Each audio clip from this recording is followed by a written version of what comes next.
Okay, finally I'm back doing another SDC address.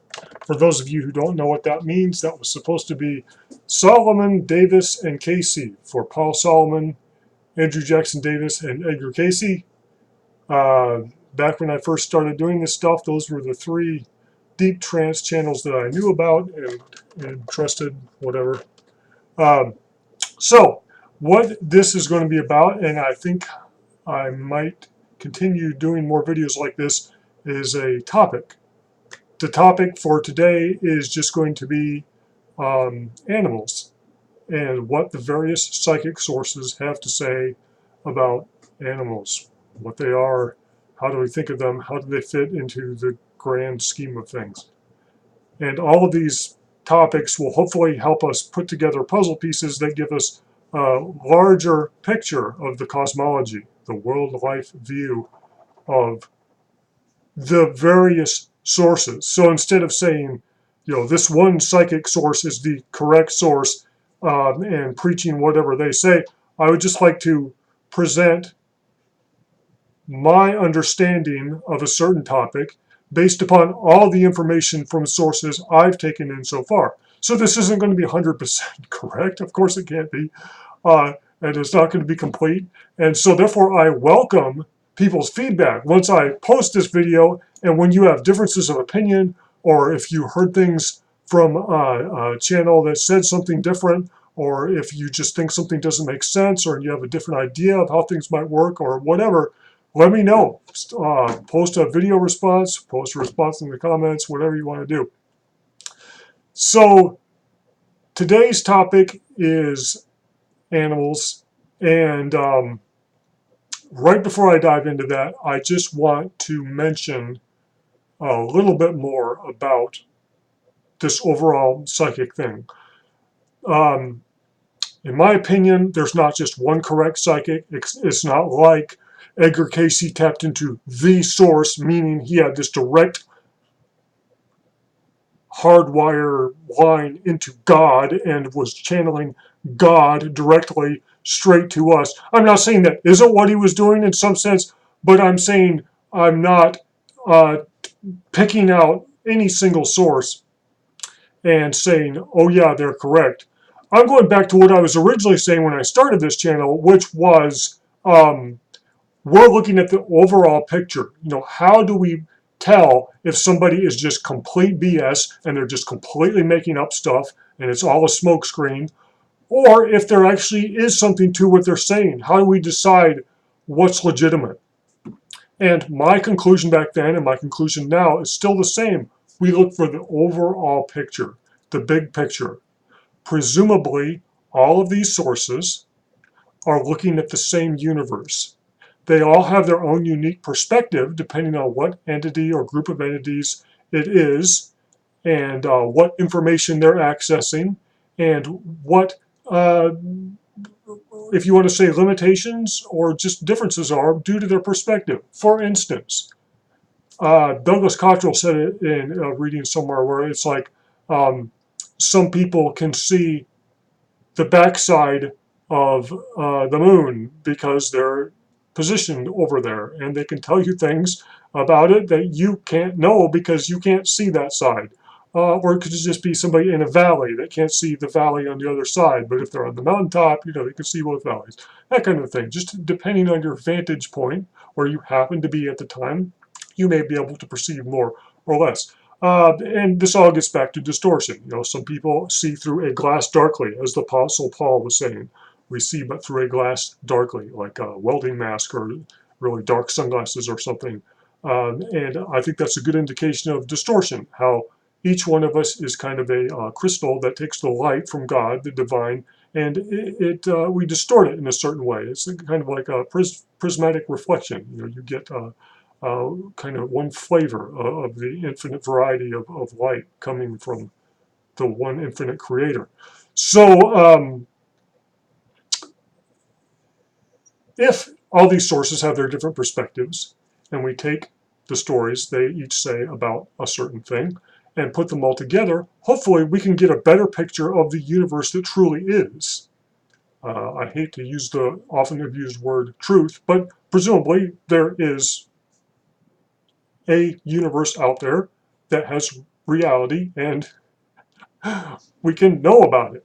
Now, so of course, the more I understand, the more I realize that things are protean. Thought controls reality, and especially the farther away you get from our three-dimensional existence we have now, the more thought-responsive things tend to be. And so, saying what is hard and fast reality, what's that? But of course, there's some kind of rhythm. There's some kind of rules. We just want to know like what's going on in this stream of things around us.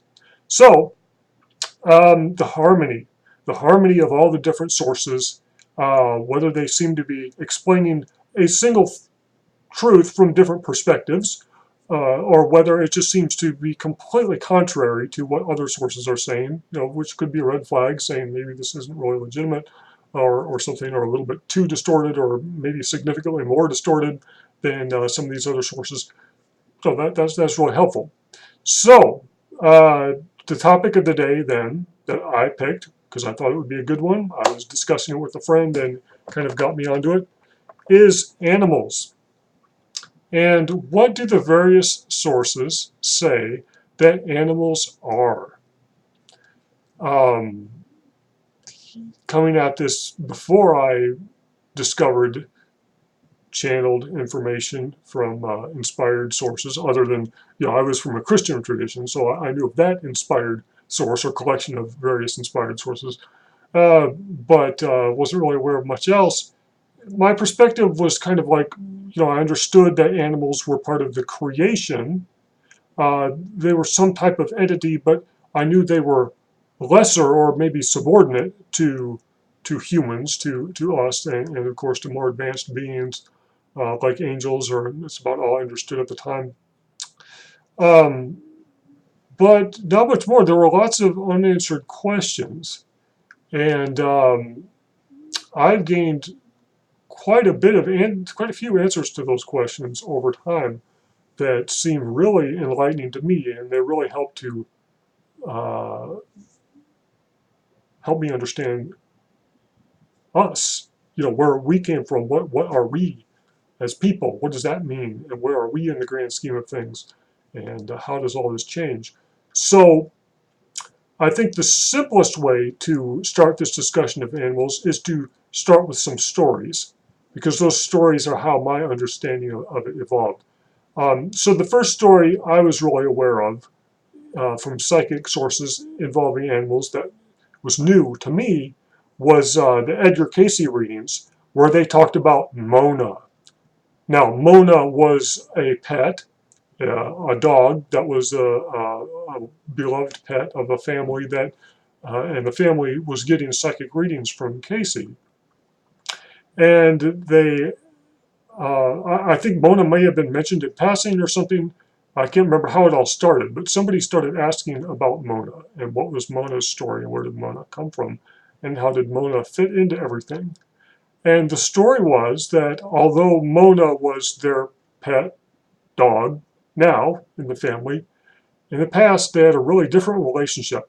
Apparently, where their relationship with Mona started was back at the time of the Roman Empire, when Rome was persecuting Christians, and this particular family or group of people, I believe it was mostly children or all children, or like some children and a female caretaker or something, that were, or it could have been a family involving children, I'm not sure. They were being persecuted in Rome, and the way they were being persecuted was horrendous. The Romans had captured them and took them to the Colosseum and tied them up, and then for everybody's entertainment, the Romans let wild animals loose, or in this case it may have been just one, because that was all that was discussed, that I recall, was one lion that was let loose to attack these helpless people that were tied up. And the lion was starving, that was intentional, and ended up devouring the people, and that was that. But that really wasn't that. That wasn't the end. In fact, that was the beginning uh, quite a large beginning for this particular animal, because apparently that was the point for this spirit of this animal, that it recognized itself, began to recognize itself as an individual, different from other animals. And what did this was the extreme and intense contact that it had with these people as they're going through their horrendous moments of death, and it's devouring them. That was a strong psychic interaction between the animal spirit of the animal and the souls of the people who were in rapid transition there from this life to the next.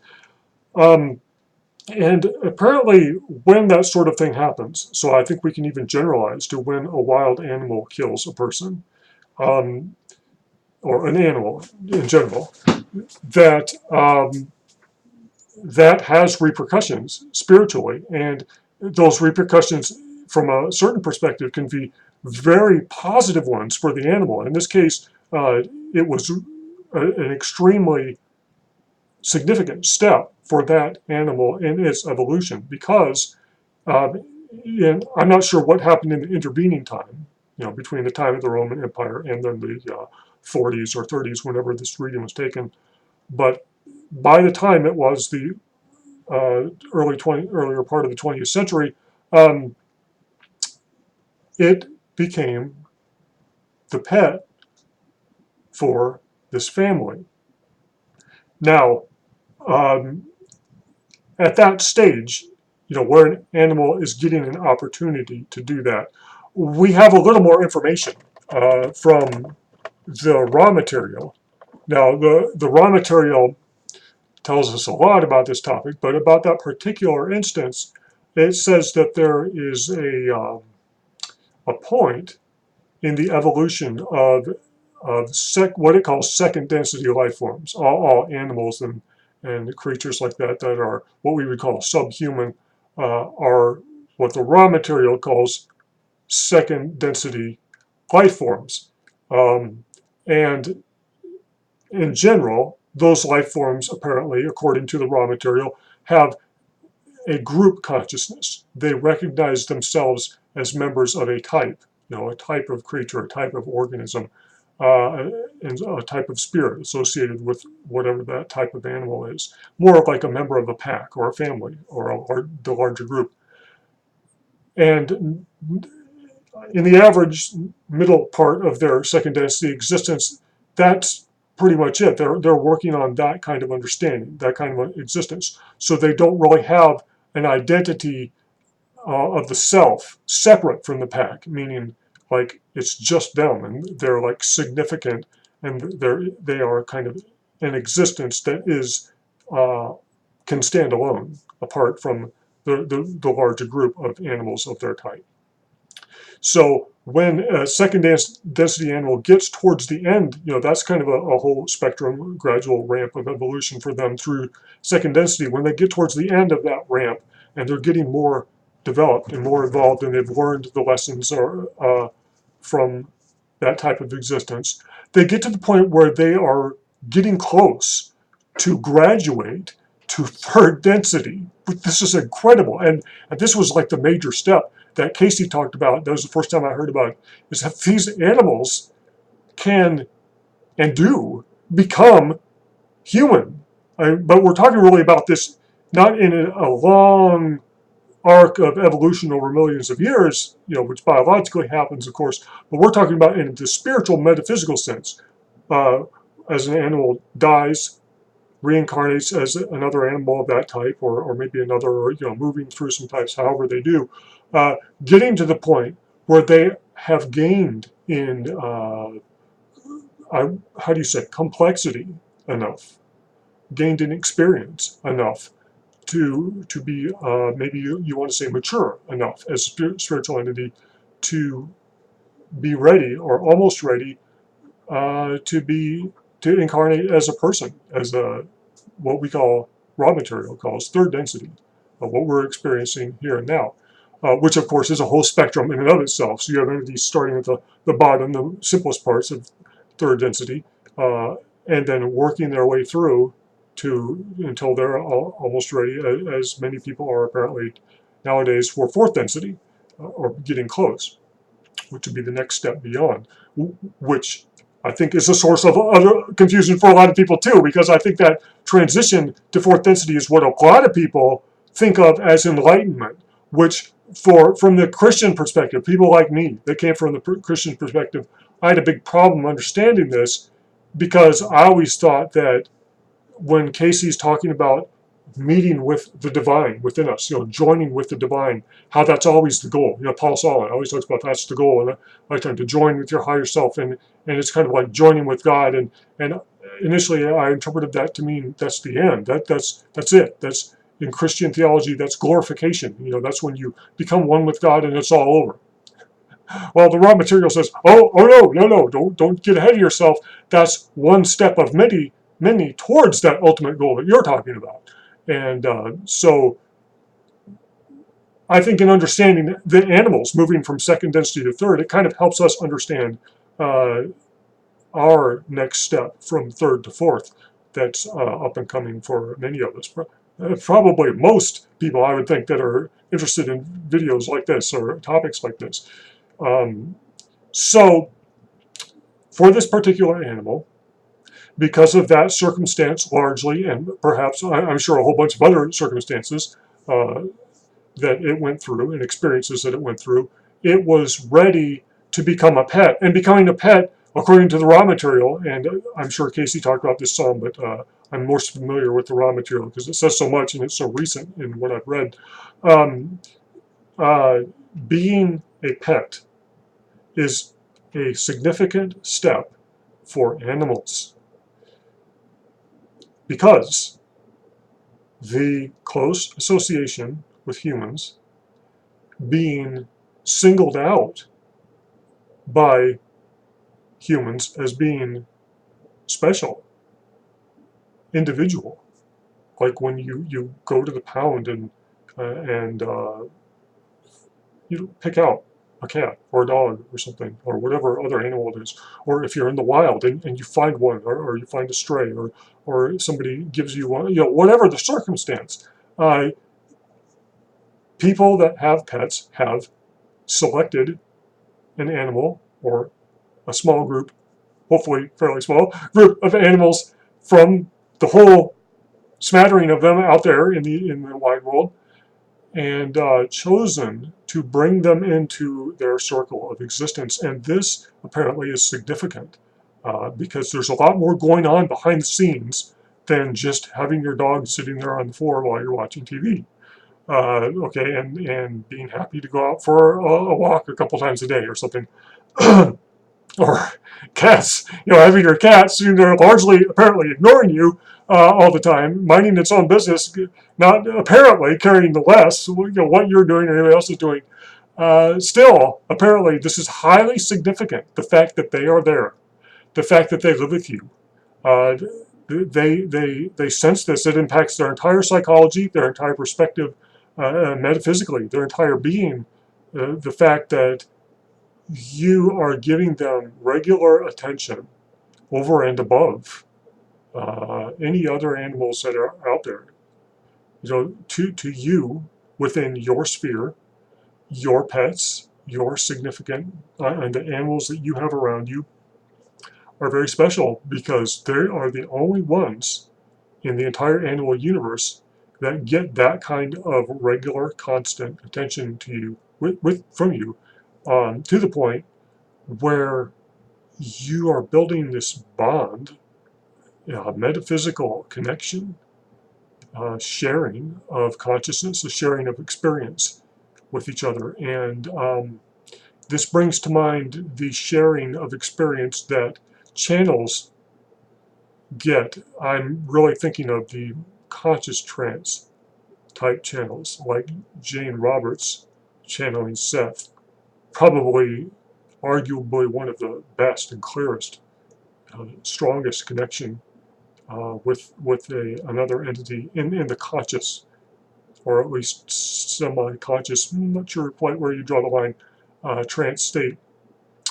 Jane Roberts, when I saw the video of her recently, taken in '74, I believe, the year I was born, by the way, uh, and it was the only video of her channeling Seth. And when I saw it, it really reminded me of Daryl Anka channeling Bashar. Now, I realize, look, I'm not saying this is a 100% endorsement of Daryl Anka, or even Jane Roberts for that matter, although, I have great respect for Jane Roberts, and quite a fair amount of respect for Daryl Anka, although there have been many times when I've been suspicious that the guy, come on, the guy's background is acting and stuff, and, could this all be a fake just to get attention to make lots of money? Maybe. But, so whether through deliberate imitation or whether they are engaging in similar types of deeper conscious trance channeling, uh, they both seem to virtually completely vacate their consciousness. Pretty much they're gone. The other entity is in and snap. And if you look into a lot of conscious trance channels, there's a lot of this kind of thing going on. So I don't want to belabor the point too much. The point is that I was trying to make is that those channels, through the act of channeling, they have a closeness with the entity or entities they are channeling. Now, the channels I'm talking about are channeling higher entities, ones that may have been human in previous existences, maybe quite a few, as Seth apparently was, but have definitely evolved beyond that, are a step or two or three beyond coming back and helping out. So these are from our perspective, they're like grown-ups, they're like adults, and we're like little kids, and maybe even a more extreme difference. We're kind of like the pet rat, and they're the owner, kind of thing. That type of association is apparently very beneficial for channeling, and I believe I've seen this in myself to a small degree. I've only done a little bit of the conscious trance channeling a few years ago. And I believe I see it in others as well. It seemed like when they were just interviewing Jane Roberts before her channeling session, that it seemed there was a clarity of speaking and a directness of thought, and the propensity to use the apt words for the moment to really, really elevate the whole discussion and penetrate to the crucial issues, and just perhaps a manner. I mean, she had her own kind of surface mannerisms that were kind of, flippant and dismissive, but there seemed to be, when the topic got to be substantive, uh, she seemed to be really, really direct. And that thought just occurred to me, that remembering that statement that I learned. I think it was in the opening to Channel Book by Sanaya Roman and Dwayne Packer when I first encountered that thought. So apparently, just like we gain often tremendously from our contact, our interaction with higher entities, in the same way, animals gain tremendously from their contact with us. And that's one of the great gifts that we can give to other entities, because once you start to understand it from this perspective, you understand that they are animals, they are entities, those animals, on the same footing as us in the grand scheme of things, just a little bit further upstream in the flow of evolution, spiritual growth, and development, um, from the perspective of this timeline that we really seem to impose upon reality. So that really changes things. The fact that just the understanding that animals are in the process of becoming people, particularly pets, the pets around us are in process of becoming people. I'm reminded of the pet cat Gandalf, which was one of the cats that the channel for the raw material, Carla Ruckert, um, and her associates, they had this pet cat called Gandalf. And according to the raw material, Gandalf was ready to to incarnate as third density, um, and was hanging around in that lifetime uh, simply because of the love for the owners, for Carla Ruckert and um, what's the other guy's name? Jim and Don, the other two. Um, which, that kind of thing to me just gets to be mind-boggling. So when you understand that those pets are on the verge of taking that step, and so then many of them begin in their next life as a human for the first time. So not having a background, not having this backlog from the perspective of our timeline, our understanding of consecutive events, not having this backlog of hundreds or even hundreds of thousands of human lifetimes, then what do they have to go on? And a couple things come to mind instantly. One of them is uh, man, why am I having trouble with names today? The what I'm thinking of is Monroe, Robert Monroe, Bob Monroe from the Monroe Institute, one of the founders of out of body experience research. He had an experience where he was investigating out of body the process of souls getting ready for reincarnation and getting permission to reincarnate. How there's like a hierarchy of priorities of who gets priority to come in based upon their spiritual development. And he ran across an entity that had been an animal in all previous lifetimes, and this was its first time. It was getting ready to incarnate as a human for the first time. And his impression was that the animal seemed timid, and the entity just seemed timid and kind of small in terms of experience. Monroe talks about the the entities as appearing big and small, kind of like spheres of light that are big and small, depending on how much experience they had accumulated. And Bob Monroe talks about times when he went to other places where he was the small one, and there were these huge entities that he's swimming along with that have way more experience than he does. And so that was kind of his experience with the pet that was about to come in. The pet was kind of like all meek and like, I think I'm ready. I'm not really sure what to expect, but I'm positive and happy, and I think this is going to be a good thing, and that kind of stuff. Um, and then what's the other thing I think of? So in terms of animals coming in, uh, well, let's see here. Something about that pet Gandalf coming in for its first time.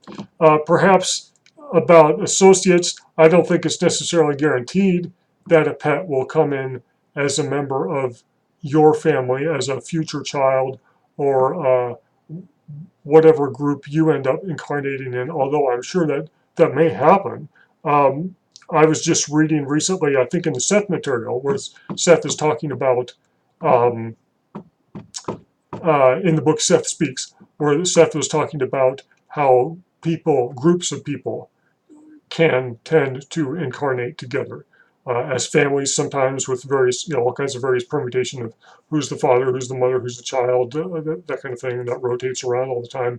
Uh, and maybe slightly larger groups, associations, clans, just groups of all types, how people may incarnate over and over again in one type of social organization, that type of thing. So I'm sure that pets are caught up in the mix of this, um, to a certain degree. Um, but from the perspective of the raw material, the the essential point is that the second density organisms exist normally in this awareness of group consciousness. And as they develop through that, as they mature and get to the mature end of that, they get more of a sense of individual consciousness. And humans begin to play a big role in that the contact with humans is always a strong catalyst for change, is how the raw material would say it. So it gives them a very rapid leg up in stepping up to that next level. Some other examples that the raw material talks about are trees, believe it or not. Um, Pets and trees are trees are another example of organisms coming through the second density plant life that get to the point where they can be ready for third density existence. See, I think there was a reading in the raw material where they asked exactly that question, where it was what types of animals or plant life in second density are that we're familiar with are often the more mature and ready for the next step up. And what the raw material had to say about trees was that the trees that were most likely to be ready for third density were, I want to say, the ones that are oldest, of course, have been around for a long time. Although, of course, I understand there's has to be a lot of reincarnation type things going on there too. But also the primary ingredient, believe it or not, incredibly, being interaction with humans. And boy, this gets back to like fantasy, like the Tolkien, the Lord of the Rings, the elves, who are supposedly the ones who woke up the trees and talked to them and gave them names. And C.S. Lewis, talks about this. You have Lucy in the forest saying, "Oh, trees," like that, in memory of what they used to be like, because they're all so asleep. And the trees just kind of shudder and rustle like there's a wind, even though there's no wind. Sends chills up and down your spine. But that idea, apparently that fantasy being another type of inspired writing, which, as an aside, time and again, I hear higher entities advising channels and people to participate in fantasy authorship, writing a fantasy book instead of just a nonfiction book about spiritual growth and things as being just as valid and helpful, maybe even more so. So before you dismiss Dune by Frank Herbert, Robert Heinlein, Stranger in a Strange Land, and all of his other things that a lot of people would just dismiss as being out there and egocentric, self-building up and aggrandizement. And there may have been a lot of that, but still, there is a dimension to all of these. And man, I just mentioned Tolkien, The Lord of the Rings, the C.S. Lewis Chronicles of Narnia, and I'm sure the list goes on and on. God forbid, Game of Thrones. I don't know, but but the idea being, it's kind of like when the conscious mind is set free by authoring fantasy and fiction, no longer constrained by what it thinks the limitations are on reality. A lot of those inspirations that the mind may understand at a deeper level, spiritually, intuitively, can come out. So apparently, yes, talking to trees, giving the trees names, which I didn't know there were a lot of people that did this in real life, but there apparently are some, and apparently it's a good practice to, I would imagine, if you have a tree that you see a lot, like in your yard, growing around your house, or that you walk by regularly when you go out for a walk or something, or go to a park or whatever. Um, I would say just giving that tree attention, because we understand this from the research into the effects of the mind on plants, like in the book The Secret Life of Plants, and this gets into Marcel Vogel and his research with effects on liquid crystals and water and plants and things like this in the mind. And Cleve Baxter, inventor of the lie detector, and he did research into a lot of this stuff. Their discovery that if you just like think angry thoughts towards some random plant, you don't get much of an effect. When they hook up electrodes and measure the response of the plant and stuff. But when you build up this relationship with the plant, meaning you spend some time, you don't necessarily have to talk to it, although I'm sure that helps, but just paying attention to it. Uh, your awareness is focused on it as being separate from other plants and being an individual. When that happens, you build up this kind of connection, this rapport with the plant. And then, if you think angry, withering thoughts to the plant, you literally can apparently kill it with the power of thought in short order.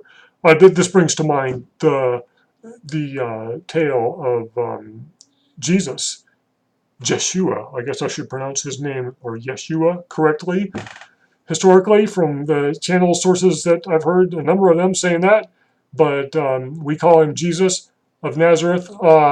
There's this story in the Bible where he, I can't remember what the circumstance was exactly, but he was angry at this, I think it was a fig tree or something.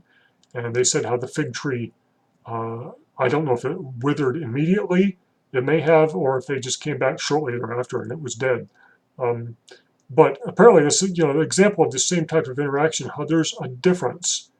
There's a difference, whether it's an animal, whether it's a tree, whatever type of plant, whatever type of organism, and probably even this applies to rocks and inorganic matter, whatever. When you're paying attention to something and focusing on it as an individual, man, what just came to mind is how we anthropomorphize things. Like, that means you endow it with human qualities. You treat it like a person. We do this with like cars, for example. How a car kind of gets old and beat up and has a personality, but it keeps on running and you keep it going, and it's fussy, it has its quirky issues, and you say, oh, it gets all crappy. I mean, I've had this. A lot of people are going to think I'm a crackpot, but whatever. I believe this is along the same lines. I know people that have cars and they have problems with their car and they get angry with it, and when they get angry and frustrated, then it really has a problem. It won't start, it won't run. Then they'll like come to me, and not that I'm a great mechanic or something, but just because I don't have to be there. And they're like, oh, hey, I'm having problems with this car, and I'm coming. I'm like, oh, okay, well, let's see. I'm give it the benefit of the doubt. Sit down, take a breather, try to start it up. Boom, it starts right up, or whatever the problem is. It starts to go away, or it's working better, or it's not squeaking as much, or something. That brings to mind, whether true or false, that just came to mind as another example of this type of interaction. So it's kind of like this creative power when you pay attention to somebody, how you're really developing a metaphysical connection, and when there is a power imbalance, or just a maybe you want to say spiritual maturity imbalance, or whether it's just a difference, if you want to be more accommodating, however you want to look at it. When there's some type of experience that one entity has had that another hasn't had yet, for example, when you bridge that gap through connection, paying attention, and I'm sure with a more cognizant organism like trees apparently are aware of the people around them, and animals, being aware when you're paying attention to the animals is two-way. They're paying attention to you, you're paying attention to them, and I'm sure that really strengthens this bond. And maybe it's required for the bond to take place. Maybe it always has to be two-way, I'm not sure, for this type of thing to occur. But when that link happens, then that's significant, because then there's this tremendous opportunity for that experience to kind of be, maybe you want to say telepathically or metaphysically helpful to the other entity. I don't want to say it's given. It's not like you give the animal all of your experiential knowledge, and so they're already advanced third density, bam, like that. No, I believe it's just it's a leg up, a force that kind of helps them up to that next step, and maybe helps them along, kind of a boost. like a boost of energy along their path. So that's pretty much the gist, I think, of the main thing I wanted to talk about with animals. But notice how this spilled over.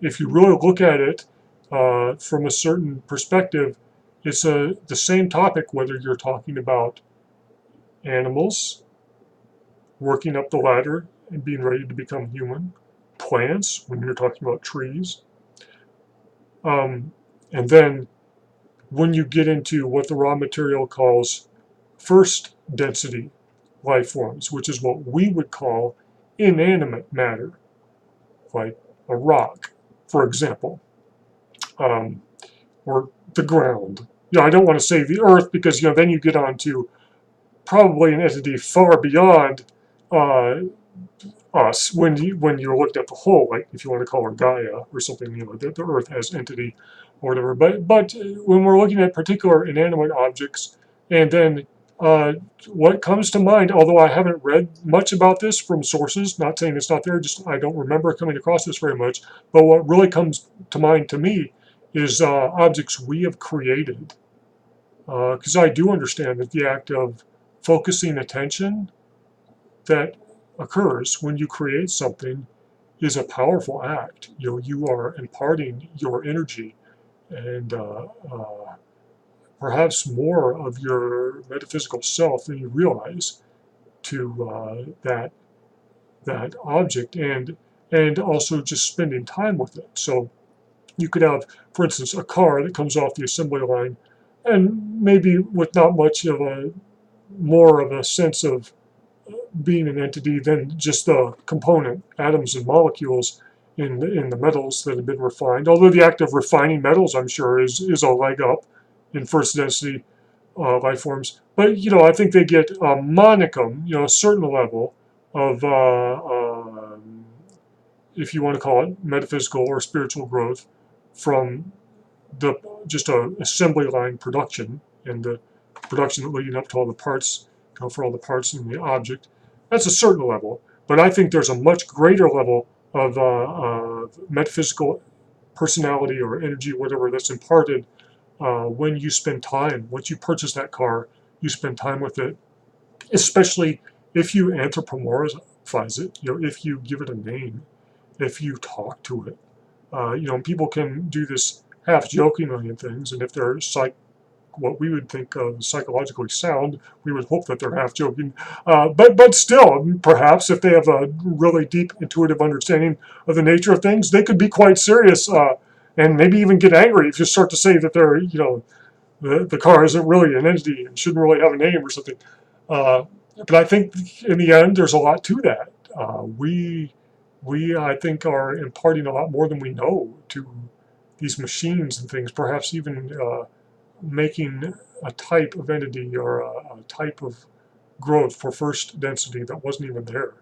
And God, could you even imagine? Could you even imagine, like, this gets onto AI and computers and robots and things, like this new path of evolution where we're going creating a new type of second density life form when you create like a robot or a computer or any kind of machine with built-in logic and stuff. Wow, it's just mind-boggling. But anyway, so those are some thoughts that I have on animals and the expanded topic of interaction with lesser life forms. And I think the main take home is that animals become people, and some of them are ready to become people in the next lifetime. So some of the pets living with us are going to be people in their next lifetime. To me, that's like, wow, that's an incredible thought. And I think when you understand that, that can, it must inevitably have an impact upon how you think about that animal, your pet, and your relationship with them. I think we should give those life forms, of course, all of them, great respect, but above all others, the ones we have chosen as pets and have that kind of interaction with, and understanding that many of them are very close to becoming entities of our type, uh, we should give them great respect and have great understanding of the responsibility, the honor slash duty is what the Ra would say. This duality, this honor slash duty of having a pet. And so, for people like me who shy away from it often, once in a while, life will put me in a circumstance where I end up with a pet, or people around me may want one, so we end up getting one. And I love the animals, I love the interaction and stuff, but I do have a great sense of the responsibility, and it seems like a lot of work, and it just seems like another complication in your life. And so when you're changing your cat's litter box for the umpteenth time, or even worse, when you wish you were changing your cat's litter box, but instead you're cleaning up your cat's business from furniture and carpet and other places where it shouldn't be, or your dog, think, when you're picking up that dog's poop for the umpteenth time off the ground and putting it in a little baggie, think about the gift that you're giving that entity and how significant it could be, and it is inevitably, even if they're not ready to be a actual human the next time around. It's a significant step, a significant leg up, a significant contribution, a gift almost beyond price that you're giving them just by being there with them and having that kind of interaction. So hopefully for many of you, it will, as it did for me, shed a whole new light on this topic of what's going on. So we're already over 45 minutes. I'll cut it off for there. But please give me your feedback. Tell me what you think, and let's get some kind of discussion going on this, and expand the topic, spill into other topics. And I'll try to get another video in the not too distant future and talk about some other topics that are important to me like this. So good day to you all, and hope to see you soon. Thank you.